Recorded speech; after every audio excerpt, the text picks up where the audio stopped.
Jesenski čas je čas vina, mošta, kostanjev. Kako dolgo, od kdaj do kdaj pravzaprav traja sploh vaša sezona tukaj peke kostanjev?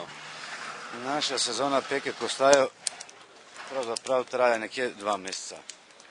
15.9. do 15.11. Verjamem, da marsikdo doma poskuša peči kostanje, ampak v čem je glavna skrivnost oziroma kako poteka pravzaprav pri vas ta proces?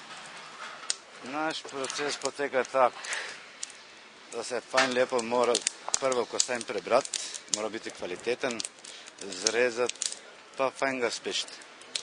To po mojem, da mora biti temperatura, enakomerna temperatura mora biti, ko se speče.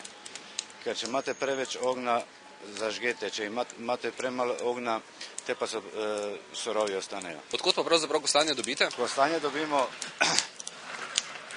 to je naš kostanj, pohorski, pa haloški kostan. Kaj so torej ti kostanji zdaj kvalitetno pečeni? Zaradi tega sem vam rekel malo prej, mora se počasi. Na začetku se mora ta pravi ogenj imeti. Potem pa čist počasi, da to pride, rečemo, da ta je veliki kostanj. Ta pa se mora enakomerno spečiti. Tako po mojem, zdaj pogledajte, kaj je tole.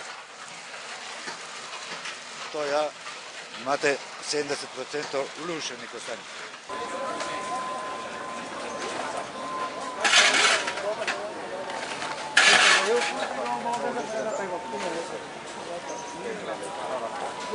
Poizkusili ste že te kostanje, nekateri pravijo, da so odlični, vaša ocena? Mislim, da so najboljši v mestu. Ste sami ljubitelj kostanjev recimo v tem času? Rad ga imam, ja. Rad ga imam, ga nabiram tudi, ampak če je le prilika tako, da si ga tudi sam privoščim. Gleda krasno. Hvala lepa.